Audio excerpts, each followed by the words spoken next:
Welcome back to the channel. I'm your host Newman, and today we'll be unboxing Hurricane Hordak from the Masters of the Universe Origins line. This 1/12 scale figure measures 5.5 inches in height, is made of plastic, comes with 16 points of articulation, and comes with 3 spinning accessories, a double blade, a gripping claw, and a bola, an extra hand, an alternate head, and a mini comic. Now before we get to the unboxing, it would greatly be appreciated if you were to like this video, if you do indeed like it, and subscribe. That way you'll never miss a future unboxing.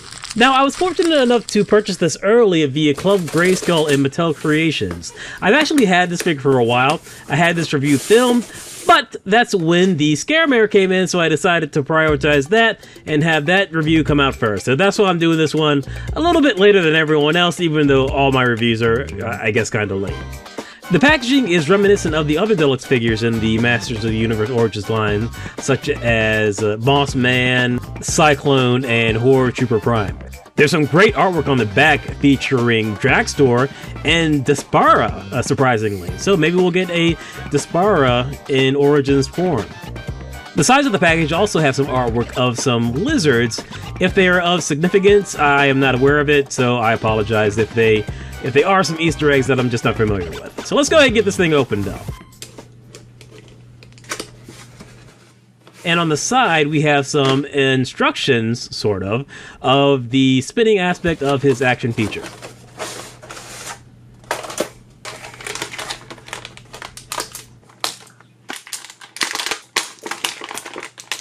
And just gonna take it out and completely break it apart. There we go. Good as new. Alright, so here we go. So on a cursory look, this looks really good. Paint application is pretty good. I like the vac metal on his armor. That's nice. In all honesty, it's pretty much identical to the first version of the Origins Hordak, minus the vac metal armor. And his pupils look a little larger than the first Origins figure. So let's go to the articulation. So the head goes all the way around. It's on a ball joint. Doesn't seem like you can move the head within the collar. Arms go up to about here, very tight. Arms are single jointed at the elbow. Wrists are on a hinge joint. They're both very good. Waist goes all the way around. Legs go up to about yay high, which is a pretty good range of movement.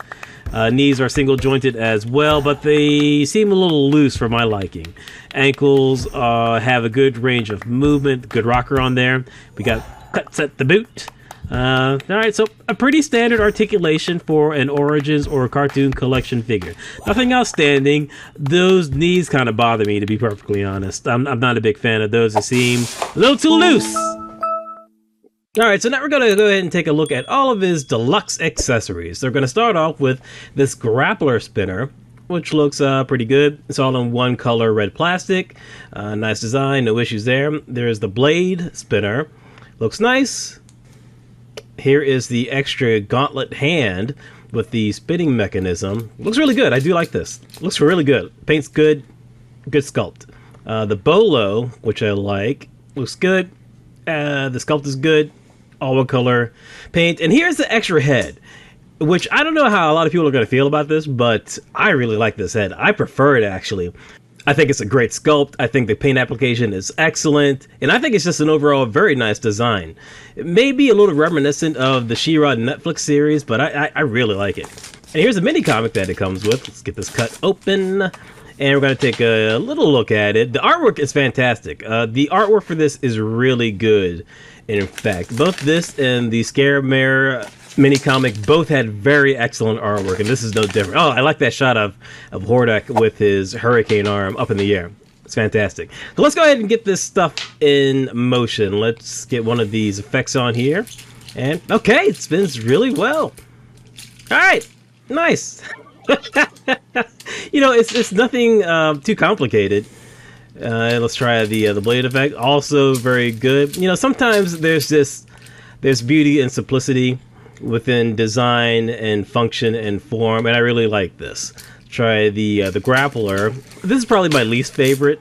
I guess because it doesn't actually grapple. You just have to use your imagination. And I'm in my 40s, so my imagination isn't that great. So let's go ahead and get these heads swapped out with my preferred look. All right, we got punk rock Hordak now. This looks great. I really like this, especially with the high gloves. This looks very nice. I really like this. All right, he's rocking it. They should have gave him a maybe a guitar that was also a sword or a spear. Just overall, really good. Again, I don't know what the purists are gonna say, but I think this is great. Let's go ahead and get this arm attachment on, and it pops on like a hand, and not on the forearm like the Horde Trooper Prime. And there you go. All right. Okay. So far, I'm enjoying this a lot more than the Cartoon Collection Hordak that I reviewed a while back. Let's go ahead and swap it out with another attachment and go with the blade, which looks suitably dangerous for this character. I don't know. You know, this is good too. This, I think this might be the preferred look that I go with. I think it fits the head sculpt. I think it fits his attire. It looks very nice and dangerous. All right, so let's go ahead and get this guy straightened out. Okay, he balances very well, unlike the Cartoon Collection Hordak, who has some screwed up feet. And speaking of which, let's go ahead and do a comparison with that Cartoon Collection Hordak. So, you know what? These characters actually look quite a bit different.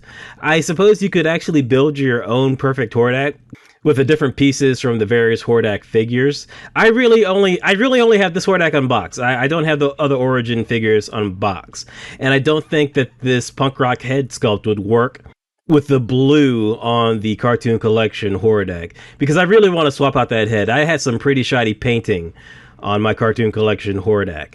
The feet would definitely be a good swap out, because those duck feet on the Cartoon Collection Hordak are terrible. Overall, I gotta give it to the Hurricane Hordak. I think this is a fantastic looking figure, and I honestly think it trumps this Cartoon Collection figure, which is a rarity for me. I usually prefer the Cartoon Collection over the Origins, even though I know that's sacrilege for a lot. All right, so there you have it. There is Hurricane Hordak in his full Horde glory. It looks really good. I think this is a fantastic looking figure, and this is probably my favorite Hordak figure. Okay, final thoughts. Overall, I think this is a fantastic figure. I do have one gripe, and I'll get that out of the way right now. It's the loose knees. But other than that, I think this is fantastic. This is my favorite looking Hordak figure, specifically because of that head sculpt. That new punk rock head sculpt that comes with the figure. I think it's fantastic. I don't know how you purists are going to feel about it, but I love it. Now, FYI, this figure is still on sale at Mattel Creations for $25, which seems like a pretty good deal. It hasn't sold out yet. Most of these Origins and Cartoon Collection figures haven't been selling out recently, mostly because these are the more obscure, later in the line characters from the original 80s line, and I'm cool with that. I was a later 80s kid, so the later additions to the line, they were more my jam than the traditional ones. So characters like Dragstore, I'm really looking forward to. I love that figure as a kid, and I cannot wait for it as an adult. But, you know, back to Hordak. This is a great figure. You should go out and get it if you can. You won't feel bad about buying it. And, you know, if you got the Club Grayskull, you can get these figures a little bit earlier. It's a pretty cheap subscription, but it is, you know, another subscription. If you have subscription burnout, then, you know, there's no harm in just saying, no, I don't want this. I can wait a little bit longer until I have the regular release date. But I think that's gonna wrap it up. That's gonna be pretty much it for me. So I am Rip It Open with Newman on several socials, all of which are in my profile. Please like and subscribe if you enjoyed this video. Hit the bell for notifications, and I will check you later.